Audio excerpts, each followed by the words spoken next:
Welcome to Aqua Talks, where marketing meets bold, game-changing ideas. Join your hosts, Larry Aldrich and Maddie Dudley, as they explore the art and science of cutting through the noise, capturing attention, and fostering meaningful connections with your audience. Whether you're a destination marketer, government contractor, or simply passionate about the transformative power of marketing, Aqua Talks offers engaging discussions, fresh insights, and actionable strategies designed to inspire and inform. Hi, and welcome back to Aqua Talks, the podcast for marketers. Whether you're just getting started or you're a pro in marketing, we dive deep into all of the marketing subjects. My name is Maddie. I am the PR director of Aqua. I am joined by my co-host, Larry Aldrich, today. Hi, I'm Larry Aldrich, President and CEO of Brentsis and Aqua Marketing and Communications. This session is powered by Brentsis, and today we're here with Lexi, our social media director, and we're going to talk a little bit, or actually a lot, about the power of creative in social media. Yeah, I'm Thanks excited. for coming back. Yeah, thanks for having me again. I love joining you guys on the pod. Well, thank you. Thanks for being with us. It's that short notice. You're welcome. Thank you. So you recently went to a conference. It was Reagan something. Yeah, it was the Reagan Social Media Conference in Orlando, and that was back in March. And I loved hearing all the different stories about all of the brands that were representing there. So tell us some of your favorite. Yeah, there was a huge brand representation. And what I really appreciated about this conference is just it was very diverse. So, lots of big brands, lots of different representations across the board. The one brand that really stuck out to me was Chewy. So one of the speakers was there from Chewy, and she helps, navigate, manage their social media. And she was really talking about how they tie in authenticity and storytelling and make every experience really personable at Chewy. And so they were sharing how, a lot of their feed is Chewy customers. So it's their pet parents, it's the featured pets that actually use their products. But how they really take it a step further to, if a pet has, a birthday or some type of milestone event, that they'll send a card, or the sad moments where they lose a pet, they'll send condolences and things like that. So I thought it was just a great example of how they do a really great job of sharing those authentic stories of their real life customers in a really creative way. I think that's one of the best examples of you can't really fake good customer service or like a good culture within your company. Yeah. They're starting from the ground up of initiating these types of services for their clients and showing that they really do care. And then as a result, like someone like me who I have my family dog, but I'm not buying dog food from Chewy consistently. But I know that they're who I would want to go to because I've seen viral moments of Chewy sending flowers or cards when pets pass. It's so sad, but it's so sweet. Yeah. I am a Chewy pet parent. I do get my cat Luna's food from Chewy. And it is a great, not only is it great from on the consumer side of their shipping is fast, they have great customer service, but they take it one step beyond when it comes to customer service. And you see that in their stories on social. The presenter, and I can't remember her position at Chewy, but she was actually a pet parent too. And she just talked about how a lot of colleagues within Chewy, actually, their pets are, kind of like the ambassadors for the brand. And they're all consumers. They all use the products. They love the products. They give real reviews on the products. So it was really great. Lexi has been trying to convince our clients to use a mascot for their brands because mascots and dogs and babies, they do very well on social media, right? Yeah, Duolingo is an example of that. I'm sure you've all seen the green owl on social that has gone viral in a lot of different instances. And it's people want to know what the owl's doing next. They're either filming him in the middle of doing something really crazy, or he's up to some kind of mischief. And, you get people really intrigued, and you get your audience interested in what's happening, what the storyline is. So I'm very pro mascot when it comes to social media presence. And what's up with green? If you remember the green couch from the cell phone commercial, and it was always just, I know someone else in here understands what I'm talking about because they've been around. That green couch, what was that cell phone or that wireless commercial where the mascot was basically that green couch. Everyone came in and sat on that green couch. Was it like couch. a Nokia commercial? No, it wasn't Nokia. It was the paper minutes. Okay. Yeah. So was it like a phone service provider? Yes, it was the phone service provider, and their mascot was the green couch. Interesting. I don't know that one. Do you? No, but what I was thinking about with Duolingo, a recent viral moment was when he died. Yeah. What is up with mascots being killed off? Because it's not just Duolingo. It was also Mr. Peanut was killed. Yes. Yeah. Mr. Peanut was killed? And like a bunch of other, mascots were killed. So they're just pulling on our heartstrings. But then they come back. Come back. I don't know. There was another really strong brand presence at the conference was Life is Good. And I think that one ties in nicely a little bit to the world of travel and tourism because it's all about shared, mostly outdoor experiences. And what I loved about their social media presence was they do a lot of unboxing. So they'll send, if they find someone, say, who comments and they're like, oh, I love your products, or I really want to try this shirt. They'll get their address, they'll send it to them and just ask them to record it while they're opening it. And you can see these pure moments of just joy of people being like, oh, I love this. And they're trying it on and they talk about, how much they love the material and they can't wait to wear it on their next trip to go kayaking or some kind of adventure. Mm-hmm. So I think they do a great job, too, of brand representation and really just being creative when it comes to storytelling. Speaking of marketing, travel, tourism, or just marketing per se, because we're marketing experts, we usually go into a segment and we talk about trends. Mm-hmm. We're going to do something a little different this time. We're going to talk about don'ts, like not do's and don'ts, just don'ts. Oof, and I think that you and I have had some really good conversations about don'ts, like Larry, don't. Stop. So let's talk about some social media don'ts. Okay. So the first thing that comes to mind and what I think you're referencing is if you have a thought, don't just immediately post it. So make sure that all of your posts have some type of intention, right? We're trying to achieve something. We're trying to reach some type of goal. Yeah. Now, when that thought might have a really good foundation, we want to harness that, but we need to do it in the appropriate way. So that would be my first don't, is don't just post the first thing that comes to mind. Let it stew for a little bit, think about it, and make sure that you're posting it in a strategic way. What if you see some really cool images and you're like, okay, I'm going to post this. And while you're trying to post it, you're thinking about what you want to say. And then you're like, oh, that sounds cool. Yeah. And then you just click send. Yeah. Well, here's the thing. You can't unsend it. You can delete stuff. But then there's some backlash with that too, right? So there are consequences, right? There are consequences if you post something and then you delete it. The algorithms do frown upon that. So they see you as posting content, but you took it down for whatever reason. Not a good thing for the algorithms. So that's why I would say don't. Now, if you're questioning it and you're like, this might be really great, to Maddie's point, maybe screenshot it, maybe save it for later, maybe make a note. And then when you're working on your strategy in the future, or you have some extra space in your calendar to post things, maybe then you want to share it then. So don't randomly post before you think. Without intention. Without intention. Don't post late at night when you're bored, possibly drinking.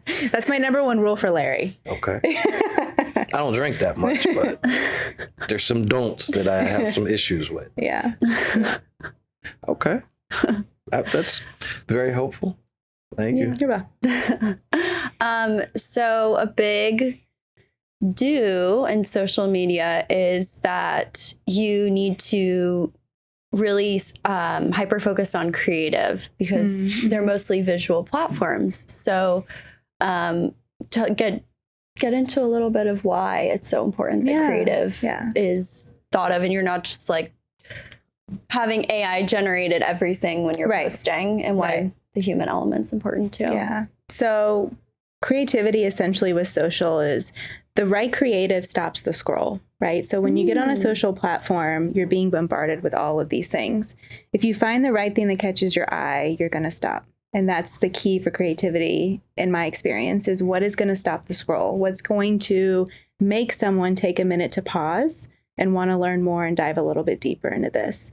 And I think one of the experiences that I've had, at least working with DMOs, is there's so many ways to be creative. And I think in the DMO space, a lot of, clients or destinations or airports will think, oh, we need to post visuals that are just photos or just videos of real life things, which, yeah, that's super important. But I think there's that missing element of creative from a creative team, in our instance, of really creating graphics and imagery and video that isn't just necessarily that authentic content that we think of right away, of things that we capture with our phone, but things that we can create through Canva or through Photoshop or Illustrator that can also be really successful. So I would say when it comes to creativity and social, it's just not limiting yourself to what that has to look like, but being creative. And I think we do a really good job at Aqua as far as we're really good about integrating all of our departments. So Maddie and I work really well together with PR and social. Social team also works really well with the creative team. And an example of that would be, so recently we had a campaign for DAB, Daytona Beach International Airport. So they're one of our clients. Yeah, they're one of our clients. Shout out to DAB. And so last year they got their newest airline carrier, Breeze Airways. And so we had a big project to promote the new nonstop routes. And this was a really big deal for the airport because this was the first time they introduced 4 nonstop routes at the same time. So what we did is, from the social side, I was thinking, how can we really harness this to get the most out of it? What can we do to create a sense of urgency, but also have our audience keep coming back to want more? So I went and collabed with our creative team, and we came up with a 7-day countdown series. And instead of doing just regular photos and videos like I was talking about that we capture with our phones, we ended up creating templates. You normally wouldn't see that in destination marketing social media, but if you do it the right way, it can be really successful. So what we did is we did a 7-day countdown, and each post was really intentional on promoting the perks of flying Breeze, whether it was their spacious seating or the different fare packages that they offer, the different bundles that you can get. We were very deliberate in what type of information we were sharing with them, so they were curious to keep coming back for day 6, for day 5, for day 4. And so building that all-encompassing campaign of using both, right? We did incorporate real-life graphics of the Breeze airplanes, for example, but they were created on templates that weren't something you just would traditionally capture and share. So we saw a lot of success with that campaign. We had really great engagement and metrics across the board. And then 2 months later, when we came back, we did something similar with our giveaway campaign. We did a similar style graphic that incorporated art that was created on Canva, including real life photography. And we saw double the results in our ROI. So we saw double the engagement, double the shares. Yeah, it was great. One of my favorite campaigns, and maybe like one of the followers' favorite campaigns too, is the one that you did for DAB as well. But it was our April Fool's campaign. Oh, yeah. Yeah. And that used the creative team as well, because we literally superimposed the director of the airport onto the tarmac. I'll let you explain it a little bit because you can explain it better. Yeah, I love that one too. Yes. So yeah, the idea for that one is, the thought was, and the goal was, how can we get really creative and sort of bring some wittiness and humor to this platform and to this audience that tends to be a little more serious.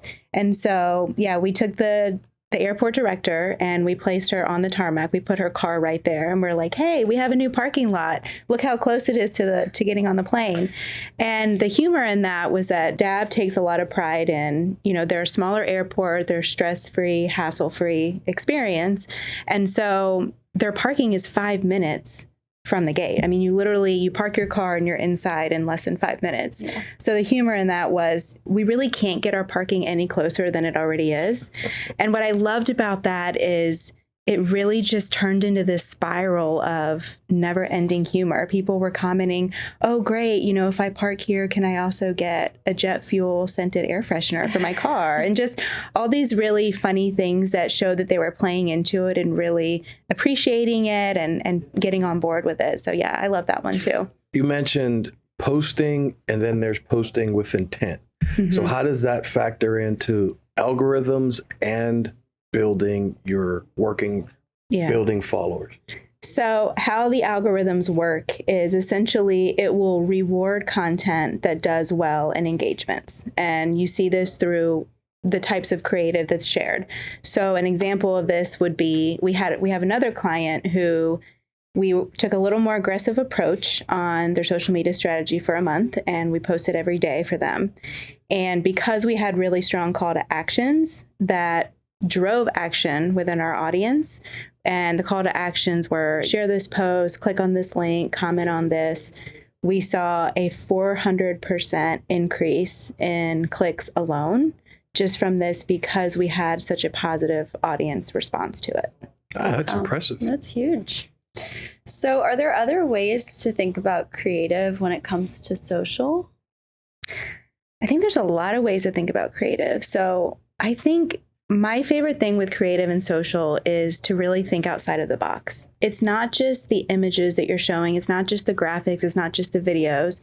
It's also the captions, right? What are you saying in the captions? Are you truly being authentic, or are you using words like authentic? So it's not being afraid to go against the norm, right? Something that we see that's really popular, I think, in traditional marketing for destinations specifically is we see the same types of people, we hear the same types of music, we see the same types of images that come to mind. So think out of the box a little bit, right? Capture shots that are in the middle of a story. What's happening? Use diverse groups of people, right? I know we've talked about inclusivity. Think of trending audio. This is a great place where you can find music or, sounds that you might not hear traditionally in another space. So get creative with that too. But I would say the biggest thing is to not be afraid to just play around and experiment. Social is a great space for that.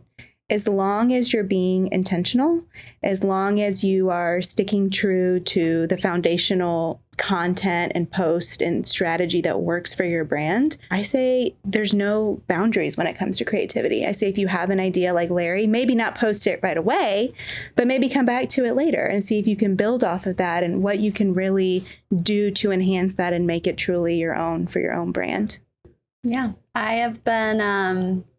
before trips, or if I just see a sound that I like, or if I'm inspired by something, I'll always just hit the little bookmark save button. I do that too. Maybe it's my OCD, but I have like categoried sounds and outfits and trips. And it's cool to like go back and reference them and then be able to bring them into the mix later on. Yeah. I think experimenting is the name of the game when it comes to social. If everybody's doing the exact same thing, posting the same sounds, showcasing the same people, you're not going to get the results. The biggest thing is when we share content, we're trying to provoke some type of emotion. And that emotion is essentially going to drive action, right? Mm-hmm. That's what we want. We want our audience to do something, whether it's to visit a website or to book something or to share something or to tune into something like the pod. We need to make sure that our stories are creative in a way that is, speaks truly to who we are, and that we're not afraid to test the limits in what we're sharing.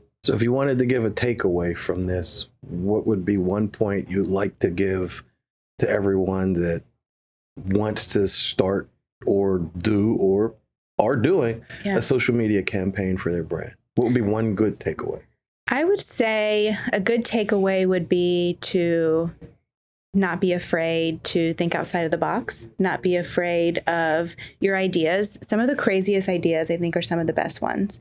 And that translates into the social space. I got lots of Tell him that. That translates into the social space. It's all about showing up as yourself and your brand in the social space. People, and I said this before and I'll keep saying it, is people want to do business with people that they identify with. They want to be able to see themselves using your product or being in your destination or flying through your airport. And so don't be afraid of your crazy big ideas. That's usually where a lot of the magic happens. Just expand on that. Okay. Well, thank you for sitting with us today. Yeah, thanks for having me. Doing everything you do every day. Thank you. Thanks for having me. Happy to be here. If you want to learn more about our guests, Lexi, Floyd, and I, or more about Aqua marketing, please go to aquatalks.com, and please also subscribe to our podcast and give us a follow on our socials. Thanks for joining today. You've been listening to Aqua Talks, where marketing innovation takes center stage with bold ideas and actionable insights. Ready to take your strategies to the next level? Visit aquatalks.com to book your free consultation and explore resources that empower you to thrive in today's fast-paced marketing world. Until next time, stay bold, stay inspired, stay imaginative.